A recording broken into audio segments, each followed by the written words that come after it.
Olá, pessoal do canal do Professor Fabinassi. Estou aqui para mais uma aula. Eu sempre gosto de conversar um pouco com vocês antes de iniciar, né? Eu coloco sempre aqui as minhas aprovações, porque tem muita gente que não acredita que eu comecei em 2000, a minha carreira assim de concurseiro mesmo, eu comecei em 2017, né? E aí eu tive várias aprovações, eu sempre falo muito isso para incentivar as pessoas. Foi um ano de reprovações e tal, né? Mas depois veio o sucesso. E aí, só para vocês verem, né? Hoje eu estou aqui supervisor em Barueri, né? Então, o cargo que eu estou ocupando agora, e tive várias oportunidades, vários chamados, né? São mais de 20, 30 aprovações em concursos e vale a pena estudar, porque depois você tem grandes possibilidades, certo? Bom, vamos lá. Se você quiser colaborar com o canal, é só ver aí o nosso Pix e tal, ou pelo Valeu. Hoje nós vamos falar do decreto 11556, de 12 de junho de 2023, né? É um documento recente que institui o Compromisso Nacional da Criança Alfabetizada, documento que passa agora a ser cobrado aí nos concursos. Então vamos lá. Uma coisa importante que eu sempre falo é que decreto, lei, a gente não decora, a gente aprende. Então vamos entender, né, esse importante decreto. O artigo 1 diz o seguinte: fica instituído compromisso nacional criança alfabetizada. Compromisso por meio da conjugação dos esforços da União, Estados, Distrito Federal e municípios. A gente sempre fala que a educação ela funciona em regime de colaboração, então, entre os entes federativos, né, União, Estado, Distrito Federal, municípios, com a finalidade de garantir o direito à alfabetização das crianças brasileiras, elemento estruturante para a construção de trajetórias escolares bem-sucedidas, né? E sempre a alfabetização que tem um papel importantíssimo no desenvolvimento da criança, principalmente porque é fundamental aprender a ler e escrever, né? Então, o artigo 2 compete ao Ministério da Educação a coordenação estratégica das políticas, dos programas e das ações decorrentes do compromisso. Então, cabe, né, ao Ministério da Educação essa coordenação estratégica dessas políticas, dos programas e das ações. Então, a União fica com esse papel de coordenar todo esse movimento que é o Compromisso Nacional Criança Alfabetizada. E aí vem os princípios. Eu sempre falo que para você entender um decreto, uma lei, você tem que entender os princípios, certo? E princípios sempre caem nos concursos, né? Isso é um documento novo, ele já está em alguns editais aí, eu lembro do de Cotia, mas tem outros também. Então, um documento essencial aí. Inciso 1, a colaboração entre os entes federativos, né, observado o disposto no artigo 211 da Constituição, acabei de falar isso para vocês. Inciso 2, o fortalecimento das formas de cooperação previsto no inciso 2 do caput do artigo 10 da LDB, né, a Lei 939496. 3, a garantia do direito à alfabetização como elemento estruturante para a construção de trajetórias escolares bem-sucedidas. 4, a promoção da equidade educacional. E muito cuidado aqui com a palavra equidade, né, que não é igualdade. Equidade eu gosto de resumir assim, né, é dar mais a quem precisa de mais. Então, existem crianças que vão precisar de mais atenção, mais dedicação, né, do que outras, porque outras, elas, por uma série de fatores, elas já têm ali uma certa um desenvolvimento, vamos dizer assim, na vida que ajudou elas a terem mais facilidade, enfim. Então, a equidade é isso. Aquelas pessoas que precisam mais, a gente precisa ali estar ajudando elas mais, no sentido para criar um equilíbrio, né? Então, isso que significa equidade. Considerando aspectos regionais, socioeconômicos, étnico-raciais e de gênero, né? Então, todos esses fatores aí devem ser considerados, tá? Os regionais, os étnicos, os de gênero. O inciso 5, pluralismo de ideias e concepções pedagógicas. Eu sempre falo isso, tem no meu vídeo DNA da Educação, se você não assistiu, assista, onde eu falo do DNA da educação, exatamente, pluralismo de ideia, concepções pedagógicas. Viu algo que fala homogeneidade de ideias, não está de acordo, né, com aquilo que a gente trabalha aí nos documentos da educação. Deixa eu diminuir aqui. Bom, o respeito à liberdade, a promoção da tolerância, o reconhecimento e a valorização da diversidade também fazem parte desse DNA. Viu alguma questão alternativa que, né, restringe, limita, aí você não valoriza a diversidade, fala em homogeneidade, criar uma cultura única, está fora, né? Não tem base, arcabouço na legislação brasileira. O inciso 7, a valorização e compromisso com a diversidade étnico-racial e regional, importantíssimo. Respeito à autonomia pedagógica do professor e das instituições de ensino, no inciso 8, e a valorização dos profissionais da educação infantil e dos anos iniciais, né, do ensino fundamental. Então, são aí os princípios. Princípios são importantes. Você quer entender uma lei, quer entender um decreto como esse, estuda os princípios. Por quê? Se você vier qualquer alternativa que vai contra aqueles princípios, você já vai eliminar essa alternativa, porque o princípio é como se fosse assim, a alma do decreto, né? O DNA, a essência. Então, não pode qualquer item da lei fugir disso, né? Que é princípio. Né? Bom, aqui, novamente, importante as diretrizes. Princípios e diretrizes, eles são ali, né? Se o princípio é a alma, as diretrizes são o corpo, né? Então, e assim se faz o decreto. Ó, fui religioso agora. Artigo 4, constitui diretrizes para implementação do compromisso. Inciso 1, reconhecimento da autonomia dos entes federativos e do papel indutor, articulador e coordenador do Ministério da Educação na realização das políticas públicas de educação básica, que é justamente o papel da União, né? É ser esse indutor, articulador, coordenador das políticas. Por isso, o MEC dá as diretrizes ali da educação brasileira. Inciso 2, o reconhecimento do protagonismo dos municípios na oferta da educação infantil e da primeira etapa do ensino fundamental e nos processos de alfabetização. Então, nessa divisão que existe no Brasil, qual é o papel do município ali, principalmente? Educação infantil, sem dúvida, né? E o ensino fundamental, anos iniciais, também cada vez mais vem se tornando aí papel do município. O Estado, né, aos poucos, aí eles vão indo mais para os anos finais, ensino médio, né, e deixando essa fase aí para os municípios. Assistência técnica e financeira da União, dos estados e do Distrito Federal, certo? Importante aí, porque, né, precisa dos recursos do Estado, da União, né, para que as políticas aconteçam.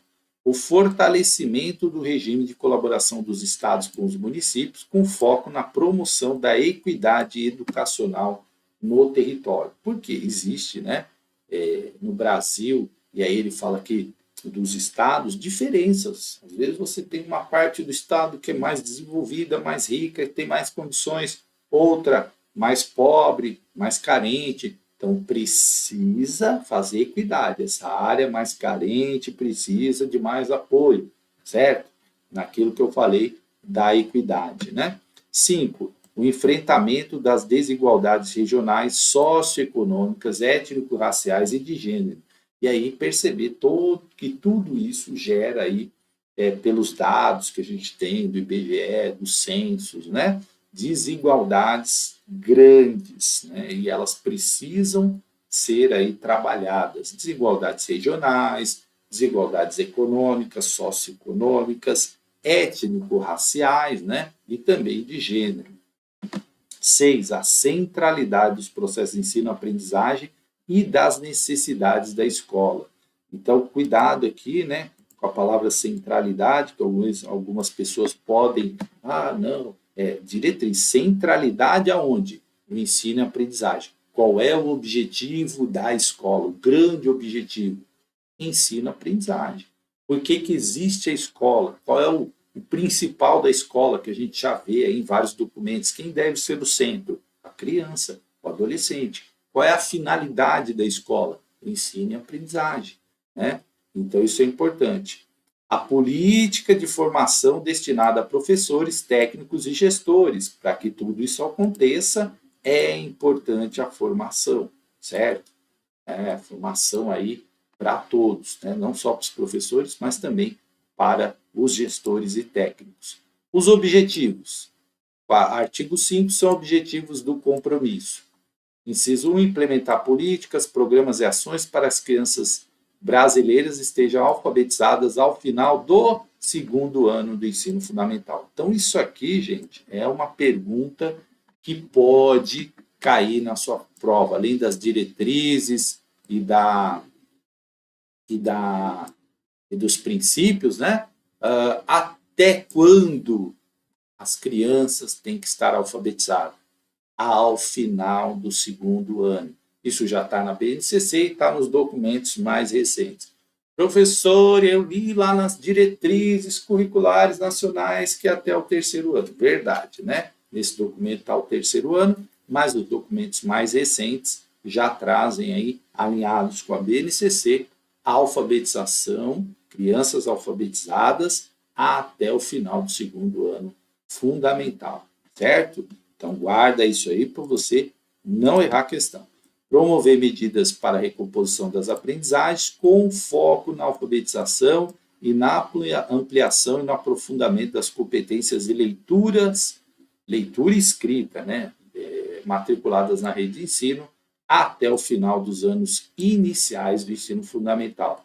Prioritariamente aquelas que não alcançaram os padrões adequados de alfabetização até o segundo ano do ensino fundamental. Então, cada rede municipal vai desenvolver suas estratégias, né? Reforço paralelo, reforço, enfim.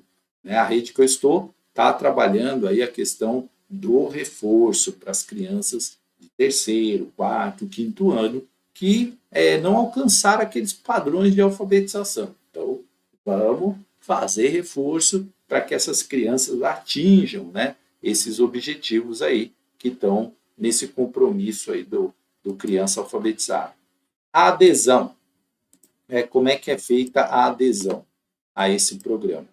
Artigo 6, a adesão do município, do estado ou do Distrito Federal ao compromisso será voluntária. Então, cuidado também, que a banca pode aí colocar a adesão ao compromisso é obrigatória. Não, ela é voluntária, na forma do disposto nesse decreto e se dará mediante assinatura do respectivo termo pelo chefe do executivo do ente federativo ou por seu representante. É obrigado? Não, é voluntário, tá? E se o município não quiser aderir? Não vai aderir, né? O Estado, enfim. Artigo 7. A adesão voluntária do ente federativo ao compromisso implica a responsabilidade de promover a melhoria da qualidade do processo e dos resultados de alfabetização, com atenção à redução das desigualdades de aprendizagem entre os estudantes em sua esfera de competência. Então, o município que assina isso, né, ou o Estado, ele assume a tarefa de melhorar os seus resultados. E aí, interessante esse objetivo, resultados de alfabetização. Ele tem que buscar ali a melhoria desses resultados. A adesão, artigo 8, às políticas, aos programas e às ações estabelecidas no âmbito do compromisso poderá ser realizada pelas redes estaduais, distrital e municipais de educação, de acordo com suas necessidades específicas, com atenção aos territórios étnico-educacionais. Né? Então, aí cada estado, cada município vai, dentro da sua realidade, aí procurar aderir a essa política. Professor, mas é voluntário? Obviamente que quando você assume um compromisso e a união é o grande indutor, isso implica também em recursos, apoio, né, material, enfim. Aí no artigo 9 diz o seguinte, artigo 9, o apoio da união de natureza supletiva e redistributiva, né, complementando, ali, suplementando, melhor dizendo, e redistribuindo aí recursos, ocorrerá mediante ações de assistência técnica, apoio, como eu disse, para capacitação, formação, né? Então tem as universidades federais, enfim, e financeira, né? E observará os princípios e os objetivos e as diretrizes estabelecidas nesse decreto. Então é voluntário, obviamente, mas tem aí a questão financeira e técnica. O município que não aderir, o Estado, ele vai estar, de certa forma, deixando de receber esse recurso a mais, é importante, né? Parágrafo único. Para a destinação de apoio de que trata o caput ao ente federativo, sem prejuízo de critérios estabelecidos em outras políticas, outros programas e outras ações do Ministério da Educação, a União adotará como critérios, né, a proporção de crianças não alfabetizadas. 2, inciso 2, as características socioeconômicas, étnico-raciais e de gênero. 3, a presença de crianças que compõem o público-alvo da educação inclusiva. Então, olha aqui também a inclusão entrando aqui, né, como um dos itens aí de critério, além das crianças não alfabetizadas, critérios socioeconômicos, étnicos e raciais, tá? Isso significa que o município que não aderir terá prejuízo em outras políticas? Não. Esse é mais um programa para atender os municípios. Aquele município que aderir, ele vai ter mais recursos, mais apoio técnico. Aquele que não aderir, não vai ter esse recurso. Os outros permanecem os mesmos e não há nenhum prejuízo aí. Isso que diz no parágrafo único. As estratégias de implementação. Então, vamos lá.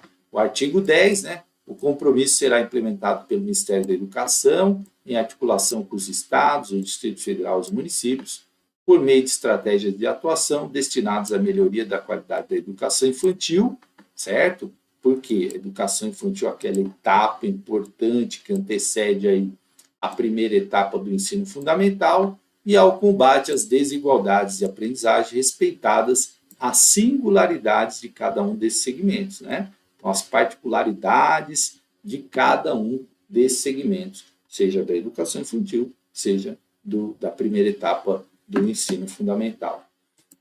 Então, vamos lá. Para a implementação do compromisso, o Ministério da Educação adotará as seguintes estratégias. Inciso 1. O fortalecimento do regime de colaboração, com vista a promover a articulação entre os entes federativos e os seus sistemas de apoio na realização das políticas, dos programas e das ações estabelecidas no âmbito do compromisso, a articulação entre os sistemas de avaliação da aprendizagem da educação básica para apoio à tomada de decisões de gestão no âmbito da rede, da escola e do processo de ensino-aprendizagem e disponibilização de instrumentos diversificados de avaliação da aprendizagem dos estudantes. Então, o que está sendo colocado aqui no artigo 11, né? As estratégias aí, fortalecer esse regime de colaboração através de políticas, programas. Também, outro ponto importante é a questão da avaliação da aprendizagem. Então, sempre pensar na avaliação como um instrumento para o crescimento, para a aprendizagem. Então, aí você tem a avaliação diagnóstica, que é super importante, para você entender, por exemplo, como que está aquelas crianças, se ela é pré-silábica, se ela é silábica com valor, se ela é silábica sem valor, enfim, isso é importante. Diversificar esses instrumentos de avaliação e aquela visão da avaliação não como instrumento para medir, codificar, classificar, hierarquizar, mas sim como um instrumento de apoio para que, por exemplo, seja revistas estratégias de didáticas, de ensino, para que você use a, a, a avaliação como um instrumento para a aprendizagem, né? Bom, aí continuando, inciso 3, a assistência técnica e financeira para a formação de professores e gestores escolares, para a disponibilização de materiais didáticos suplementares e outros recursos pedagógicos para a melhoria da infraestrutura escolar. Então, vem aí também essa questão da assistência técnica e financeira que a gente já mencionou anteriormente. Artigo 12. As estratégias de implementação do compromisso serão operacionalizadas por meio de políticas, programas e ações integradas nos seguintes eixos estruturantes. Então, isso aqui também é importante. Quais são os eixos que estruturam esse programa? Então, vamos lá. Governança e gestão da política de alfabetização. Então, é preciso que haja ali um sistema para você poder fazer essa política virar realidade, né? Então, que você tenha uma estrutura, um trabalho para que a criança realmente consiga ser alfabetizada até o segundo ano. Então, isso é governança, né? A gente fala, são estratégias de políticas públicas de educação. Inciso 2, a formação de profissionais da educação e a melhoria das práticas pedagógicas e de gestão escolar. Obviamente que todos têm que estar envolvidos nesse processo e esse processo tem que ser construído de uma forma que ele vire ali um compromisso mesmo, e aí precisa melhorar as práticas pedagógicas. Por quê? As crianças não estão aprendendo e tal, e a gente vai fazendo sempre a mesma coisa. Então, é preciso entender que as crianças mudam, né? Os contextos mudam, enfim. Então, não adianta, porque né, aquele discurso que a gente ouve muito, eu sei que algumas pessoas ficam até chateadas quando eu falo isso, mas eu preciso falar porque isso pode cair no seu concurso e, de repente, você usar essa fala, e essa fala não cabe muito na base. Antigamente as crianças aprendiam assim. Antigamente a sociedade era outra, as pessoas eram outro, o contexto era outro. O ensino, se a gente for comparar há 50 anos atrás, ele era mais restrito, né? Nem todo mundo conseguia acessar a escola. Basta você pensar na pré-escola, ou na fase 1, ou na educação infantil, como muitos chamam, pouquíssimas pessoas, né, tinham acesso à chamada pré-escola. Hoje ela é obrigatória, hoje você tem educação infantil aí em várias cidades, em vários locais, coisas que se você pensar 60 anos atrás, né, 40, 50, até 30 anos, 20 anos, nós vamos estar aí com uma educação infantil que era muito da rede particular e pouco da rede pública, né? A rede pública expandiu aí e os números estão aí para mostrar de forma, né, a partir do momento que se tornou obrigatório a educação, a pré-escola dos 4 anos, houve né, na pré-escola. Então, ó, melhoria da qualidade da infraestrutura física e insumos pedagógicos, também é importante, né? Você ter aí situações de estrutura física melhor, mais material para trabalhar, né? Isso é sempre interessante. 4, sistemas de avaliação. É preciso que a gente tenha esse olhar dessa avaliação a favor da aprendizagem e não uma avaliação a favor da não temos que repetir a criança, né? Aquela coisa, não que a retenção não possa ser um instrumento utilizado, ela pode, mas uma retenção sem considerar essa avaliação diagnóstica, formativa, recuperação paralela, ela é meramente um instrumento de punição. Reconhecimento e compartilhamento de boas práticas. Isso aqui é sensacional e muitas escolas fazem. Olha, eu fiz tal coisa, deu muito certo. E aí, com seus pares, né, no HTPC, compartilha essa boa prática. Às vezes as soluções estão ali mesmo na escola, uma professora que, né, desenvolveu lá uma didática, um jeito, uma aula, pensou uma coisa que super funciona, olha aí, certo? Então é isso que a gente está falando, tá? Gente, eu quando passo o documento, eu tenho a obrigação moral de falar para vocês aquilo que as bancas cobram. Ah, mas eu não concordo com nada disso, Fábio. Certo, ok, né?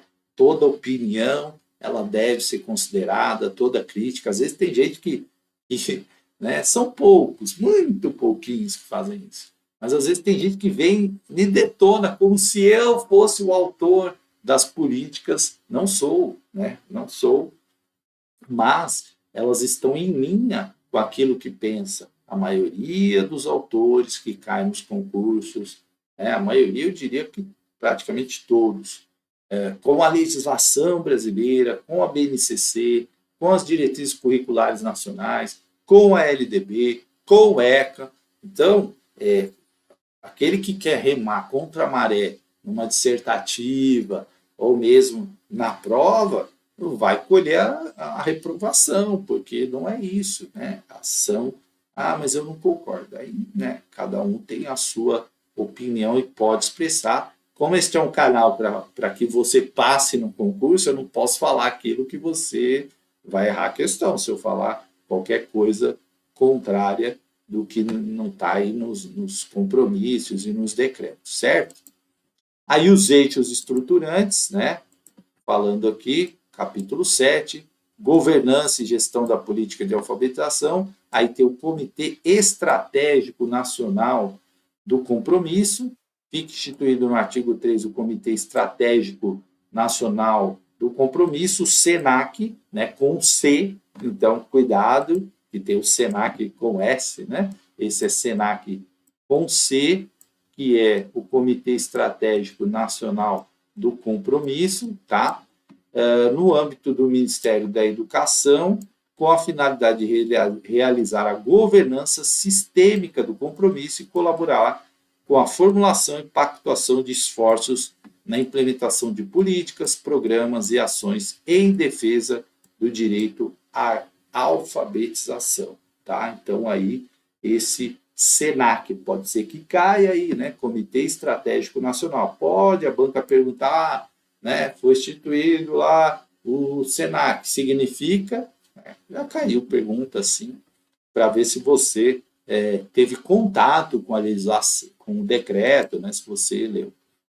E aí o que acontece? Ao SENAC compete, artigo 14, apreciar e aprovar os planos de ação dos entes federativos para a implementação de políticas, programas e ações no âmbito do compromisso. 2. Apreciar relatórios referentes ao monitoramento e implementação de políticas e programas e ações no âmbito do compromisso e emitir recomendações para o seu aperfeiçoamento. E o 3. Sistematizar dados para subsidiar as tomadas de decisões do Ministério da Educação. Então, todo esse acompanhamento aí, relatórios, né, monitoramento, dados, para que se a política pública ela esteja sendo realizada em cima de bases concretas, né, de bases reais, certo? Para que as decisões sejam tomadas aí em cima dos números, né? Que são importantes. Artigo, vamos lá, artigo 15, eita, tirei a canetinha, artigo 15, o SENAC é composto por representantes dos seguintes órgãos e entidades. Então, isso aqui também às vezes costuma cair. Quem compõe o SENAC? 5 do Ministério da Educação, um dos quais o coordenará. Então, a coordenação é do Ministério da Educação, que tem 5 integrantes dessa comissão. Um do Conselho Nacional de Secretários de Educação de Capitais, o CONSEC, que reúne aí todos os secretários de capitais, né? Então, São Paulo, Maceió, né? Porto Alegre, enfim, todas as capitais aí, Manaus, Belém e etc. Bom, 5 do Conselho Nacional de Secretário de Educação, que é o CONSED, né? E aí, aqui dos secretários de educação, então mais 5, e 5 da União Nacional dos Dirigentes Municipais de Educação, a Undime, né? Já fui vice-presidente da Undime São Paulo, né? Quando eu fui dirigente municipal de educação. Então, essas pessoas, né, que são ao todo 16 pessoas aqui, certo? Eles compõem aí esse SENAC, que vai tomar aí, vai analisar as políticas, as decisões, né? Enfim, traçar estratégias. Cada membro do SENAC, né, terá um suplente que o substituirá em suas ausências e impedimentos. Os membros do SENAC, os respectivos suplentes, serão indicados pelos titulares dos órgãos, né? Então, a Undime vai indicar os 5 dela, né? Os outros órgãos também, que representam e designados em atos do Ministro do Estado da Educação. Então, o ministro vai ali homologar esses nomes aí, tá? Artigo 16, o SENAC se reunirá em caráter ordinário semestralmente. Olha, outra coisa que a banca pode perguntar, né? Então, as reuniões elas ocorrem semestralmente em caráter extraordinário mediante convocação do seu coordenador. Lembrando que o coordenador é do MEC, né? Então, ele pode convocar aí reuniões extraordinárias, tá? O quórum da reunião do SENAC é de maioria absoluta e o quórum de aprovação é de maioria simples. O que é maioria absoluta? Nós vimos lá, são 16 integrantes. Então, para ter a maioria absoluta, precisa ter 9 lá, né? Então, 9 integrantes em cima dos... para ter a reunião, tá? A banca pode perguntar isso, Fábio? Até pode, é difícil. Mas o quórum mínimo, né, para ter reunião é 9, tá? 9. Se não tiver 9, não tem reunião, porque não é maioria absoluta. E a aprovação é maioria simples. São, se 9 comparecerem, aí, se 5 votarem a favor de uma coisa e 4 outra, ganhou os 5, né? Que é maioria simples, maioria dos presentes, tá? Nesse caso aqui, o exemplo, tá? Um quórum mínimo aí, 9. Na hipótese de empate, né?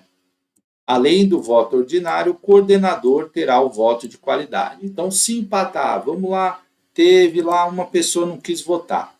Ela se absteve e aí foi 4-4. Né? Ela falou, não, eu vou me abster de votar nesse tema e tal. E aí ficou 4-4. Aí o coordenador, né, que é do MEC, ele tem o voto de qualidade, ou seja, aonde ele votou, né, desempata. Certo?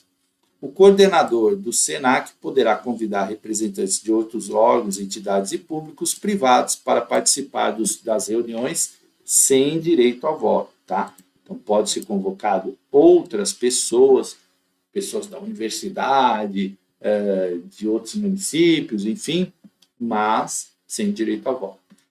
Artigo 17, a Secretaria Executiva do SENAC será exercida pela Diretoria de Políticas e Diretrizes da Educação Integral Básica da Secretaria de Educação Básica do Ministério da Educação.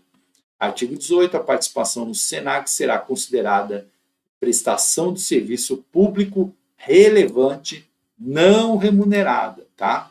Preste bem atenção nisso.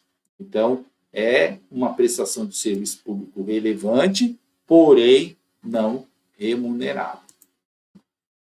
Os membros do SENAC, né, artigo 19, que se encontrarem no Distrito Federal se reunirão presencialmente ou por videoconferência nos termos do disposto do Decreto 10.416, de julho de 2020, e os membros que se encontrarem em outros entes federativos participarão da reunião por meio de videoconferência.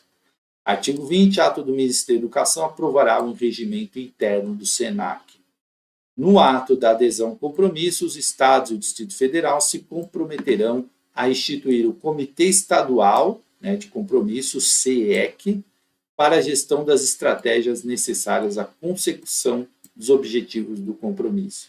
Parágrafo único. cada CEEC será composto pelo seu respectivo secretário de Estado e pelos secretários municipais de educação ou seus representantes. Então, o secretário de Estado já participa ali automaticamente do CEEC e os representantes ali dos secretários municipais pelas suas undimes, né? As uniões de dirigentes municipais de cada estado, certo?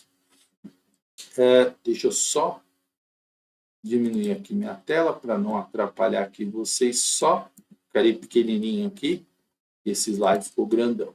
Da Rede Nacional de Articulação, Formação e Mobilização, então, artigo 22, fica instituída essa Rede Nacional de Articulação, Formação e Mobilização, a RENALFA, no âmbito do compromisso para garantir as gestões pactuadas do compromisso. Então, olha aqui, ó, né? Essa é RENALFA, né? Rede Nacional de Articulação, Gestão, Formação e Mobilização.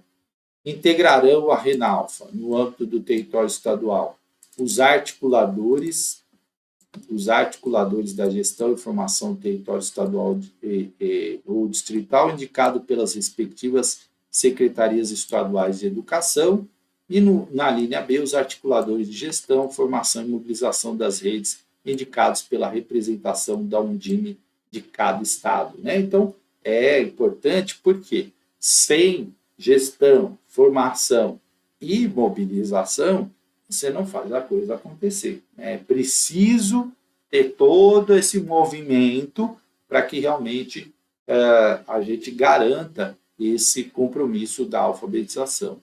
No âmbito das unidades descentralizadas de gestão educacional dos sistemas de ensino, quando houver articuladores de gestão do território regional, indicado pelas respectivas secretarias estaduais de educação, e articuladores do território regional, indicado pelas respectivas secretarias de educação. E claro que a gente tem aí, né, às vezes algumas situações, enfim, particularidades, aí, regionalidades, enfim, que devem ser consideradas também. E a nossa organização, né, às vezes existem aí redes que são integradas à rede estadual, outras mais descentralizadas, enfim, o Brasil tem diversas realidades aí, ok? Então, vamos lá, dando sequência, que eu já vou aumentar de novo meu tamanho, e pequenininho, né? Vou aumentar mais um pouquinho.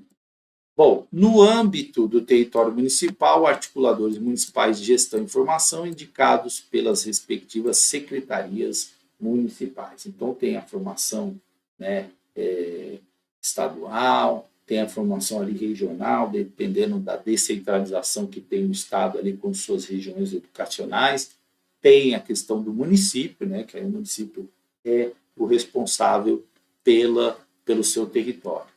Artigo 24, o ato do Ministério da Educação disciplinará as atribuições, a composição e o funcionamento do RENALFA. Parágrafo único, a coordenação da RENALFA será exercida pela Secretaria Básica do Ministério da Educação. Então, a gente já viu que o Ministério da Educação é aquele que vai coordenar essas ações aí de formação. As secretarias estaduais e as secretarias municipais que aderirem ao compromisso deverão elaborar e consolidar suas respectivas políticas de alfabetização a partir de orientações elaboradas pelo Ministério da Educação. Lembrando que o compromisso é voluntário, né? Seção 2. Formação de profissionais da educação e melhoria das práticas pedagógicas e de gestão escolar. Artigo 26. Compete ao Ministério da Educação a elaboração de diretrizes e orientações e oferta de assistência técnica e financeira para estruturação, implementações de ação e formação focadas na melhoria das práticas pedagógicas e de gestão escolar destinadas a gestores educacionais e professores que atuem na educação infantil e nos anos anos iniciais do ensino fundamental, nos termos do disposto do inciso 9 do caput do artigo 12 do decreto 8752 de 9 de maio de 2016. Parágrafo único. Ato do Ministro do Estado da Educação instituirá e disciplinará a assistência técnica e financeira a que se refere o caput. qualificação, né, e melhoria da infraestrutura pedagógica. Então, também aqui outra parte importante.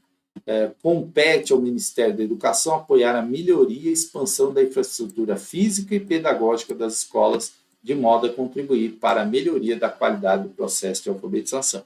E aqui, gente, é claro que se você tem, né, uma estrutura, uma infraestrutura física e pedagógica melhor, uma escola com bons espaços, né, biblioteca, espaços diferentes para você fazer uma leitura diferenciada, uma aula diferenciada, recursos pedagógicos, né, tapetinho, livro, aquelas coisas para você, né, fazer um trabalho diferenciado, é isso o objetivo. Então, você tem uma infraestrutura física e pedagógica melhor. É óbvio que a gente sabe que no Brasil existem locais que não têm o mínimo. Então, a ideia é que você tenha essa infraestrutura, espaços diferenciados, né? Sala de leitura, sala de biblioteca, né? Uma brinquedoteca, enfim, coisas que auxiliem, além de condições, um ambiente pintado, né? Sem problema de bolor, mofo, enfim, os problemas que a gente sabe que existem nas escolas. A ideia é que você tenha essa infraestrutura. Então, então vem recurso para isso? Sim, né? Recurso também para essas melhorias.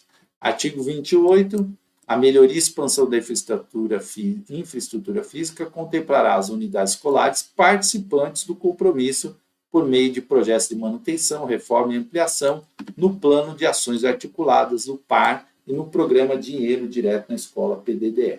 O PAR, ele é um plano, né, que você vai alimentando ali com ações desde que o seu município participe, seu estado, e também o PDDE, né, que vem às vezes para a escola, enfim, aí para que você, se você participa desse programa, você recebe ali, por exemplo, recursos para montar, estruturar uma biblioteca, se a sua escola não tem, ou fazer melhorias, né? Então, tudo isso aí vem através do PAR, Plano de Ações Articuladas, que tem que ser preenchido lá com dados, informações, etc., e também do Programa Dinheiro Direto na Escola, o PDDE, certo? Artigo 29, a melhoria da infraestrutura pedagógica da escola será realizada por meio da disponibilização de materiais didáticos suplementares destinados a atender aos objetivos do compromisso nos termos do artigo 24 do Decreto 9.099, de 18 de julho de 2017, observada a pluralidade de métodos pedagógicos. Disponibilização de recursos pedagógicos, equipamentos, materiais e outros insumos utilizados pela rede de ensino para a implementação de programas de alfabetização. Instalação de espaços de incentivo à prática de leitura apropriados à faixa etária, ao contexto sociocultural, ao gênero e ao pertencimento étnico-racial dos estudantes. Tudo aquilo que eu já mencionei aqui para vocês, que vem aí nesses incisos aqui, certo? Melhorar as condições físicas, né? A estrutura física e pedagógica das unidades. Sistema de avaliação, que é outro queridinho das bancas, né? O artigo 30, para fins de monitoramento de compromisso, serão utilizadas informações dos seguintes instrumentos de avaliação. Inciso 1, a avaliação periódica de leitura, realizado pelas escolas e lideradas pelas redes municipais e estaduais de ensino, com apoio do Ministério da Educação. Inciso 2, avaliação periódica de língua portuguesa e matemática, realizada pelas escolas e coordenada pelas redes municipais e estaduais, com apoio do Ministério da Educação. 3, avaliação estadual anual de língua portuguesa e matemática, realizada pelas redes municipais e estaduais de ensino e integrada em sistemas estaduais de avaliação. Inciso 4, sistemas de avaliação da educação básica, o SAEB, realizado pelo Instituto Nacional de Pesquisas Educacionais, Anísio Teixeira, né? Então, o SAEB aí também tem um papel importante aqui. Todas essas avaliações aí, não só aquelas que são feitas pelas escolas, né? As internas ali, né, que são lideradas pelas redes municipais e estaduais, também as avaliações externas, né, aquelas que são aí anuais, né, ou mesmo o da educação básica como o SAEB. Os resultados, né, das avaliações previstas no inciso 1 e 2 do CAPT destinam-se ao monitoramento do processo de alfabetização dos estudantes e ao aperfeiçoamento dos processos de ensino e aprendizagem em sala de aula. Então, o objetivo é verificar se as crianças estão realmente conseguindo ler e escrever, estão letradas aí, né? Estão conseguindo ter os conhecimentos mínimos na matemática, na língua portuguesa, ok? Bom, vamos lá. Deixa eu só reduzir aqui para não atrapalhar esse finalzinho aqui. Vamos lá.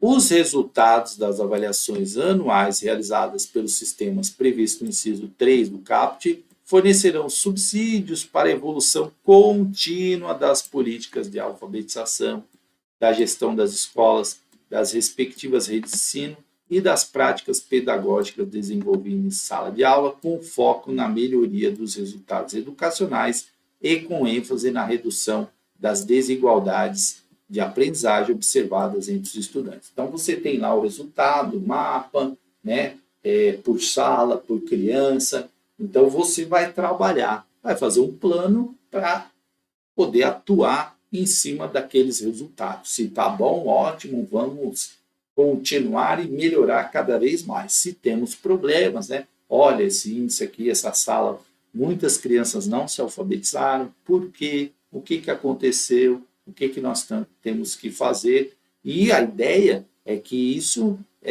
por exemplo, não deixe chegar no fim do ano, né? Para você resolver.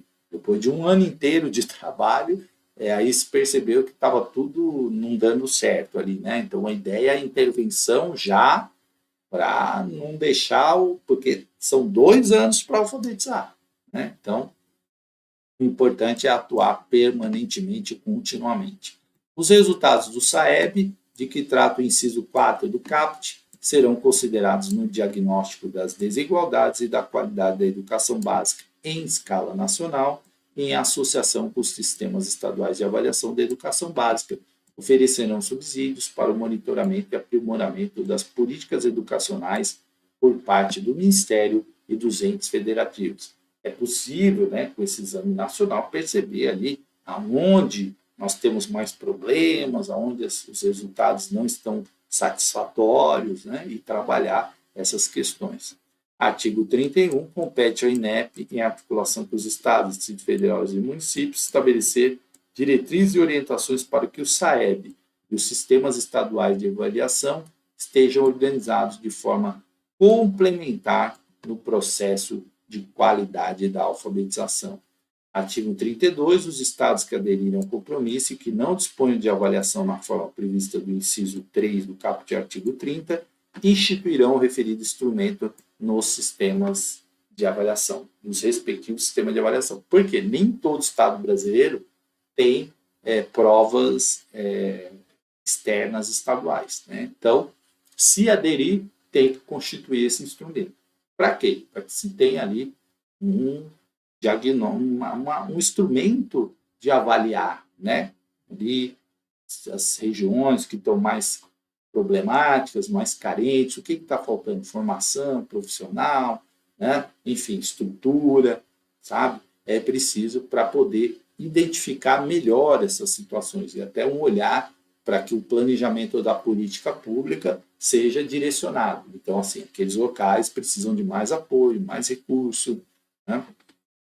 Artigo 33, compete ao Ministério da Educação, com apoio do INEP, a definição do nível em que o estudante será considerado alfabetizado para fins de avaliação e monitoramento da educação básica. Seção 5, reconhecimento e compartilhamento de boas práticas. Artigo 34, o Ministério da Educação e secretarias estaduais e municipais de educação estabelecerão estratégias em seu âmbito de atuação para identificar, reconhecer, premiar e disseminar práticas pedagógicas e de gestão exitosas no campo do direito à alfabetização, desenvolvida por, inciso 1, professores de educação infantil dos anos iniciais do ensino fundamental. 2, equipe gestora das escolas de educação infantil e dos anos iniciais do ensino fundamental. E 3, secretarias municipais estaduais ou órgão equivalente. Então, é claro que as boas práticas, né, elas devem ser difundidas. E esse documento ele tem muito a ver, né, claro, que todo documento reflete aí, tem muito a ver com a característica do secretário que vem do estado de Ceará, que teve políticas e práticas exitosas na questão da alfabetização, né, reconhecidas, aí tem uma certa continuidade, não significa que lá não tem problemas, tem, obviamente, mas foi uma política que melhorou indicadores, né, e foi referência para vários municípios. Né? Então, traz essa ideia das boas práticas. Né? Muitas coisas que eu vivi em algumas redes vieram do estado do Ceará. Né? Políticas, ideias, né, que lá deram certo e que foram aplicadas aqui também em São Paulo, certo? Disposições finais, né? Aqui já chegando aí ao final do nosso documento, a gente vai para as disposições finais, então vamos lá. Artigo 35, assistência financeira da União ocorrerá por dotações consignadas na Lei Orçamentária Anual do Ministério da Educação, então tem que ter lá o recurso disponibilizado, né, no orçamento, e as suas entidades vinculadas de acordo com sua área de atuação, observada a disponibilidade e os limites estabelecidos na legislação orçamentária e financeira. A gente sempre fala isso, né? Tudo que vai se fazer tem que ter o recurso garantido no orçamento, senão não adianta. Artigo 36, ato do Ministro da Educação estabelecerá as estratégias e os prazos para implementação de ações complementares que garantam o direito à alfabetização das populações específicas, observadas essas modalidades da LDB, 39496, a educação de jovens e adultos, né? Educação especial, a educação de bilíngues surdos, inciso 3, educação do campo, inciso 4, educação escolar indígena e educação escolar quilombola. Então, o ministro da Educação também vai definir aí essas questões para essas populações, né, esse público específico, jovem adulto, a pessoa com deficiência, bilíngue surdo, o do campo, o indígena e o quilombola. Mais aqui, parágrafo único, sem prejuízo de outras ações que se mostrem necessárias para a garantia do direito à alfabetização das populações específicas, as ações a que se refere o caput contemplarão, inciso 1, assistência técnica da União para a formação de profissionais da educação, 2, a disponibilização de materiais didáticos e 3, a realização de avaliações educacionais. Aí revogou o decreto 9765 de 2019, né, e entrou em vigor aí o presidente Luiz Inácio Lula da Silva e o ministro da Educação, Camilo Sobreira de Santana, que foi justamente governador do Ceará, né, e tem toda essa questão aí que eu comentei com vocês nesse contexto do estado do Ceará. Certo? Então, gente, é isso. Espero ter ajudado. Muitas questões vão começar a pipocar desse decreto, porque é um decreto novo, fala sobre alfabetização, um tema que é sempre muito cobrado nos concursos públicos, principalmente aí quando a gente está falando de anos iniciais e também aí da educação infantil, né, porque é aquela transição da educação infantil para os anos iniciais. O documento, inclusive, fala várias vezes da educação infantil, embora a gente sempre enfatize que na educação infantil o objetivo não é alfabetizar, mas é ali toda uma preparação para que a criança chegue em condições de ser alfabetizada no primeiro e segundo ano. Então, vão pipocar questões desse tema nos próximos concursos. E aí você já vai estar preparadíssimo para encarar isso, certo? Grande abraço e até a próxima.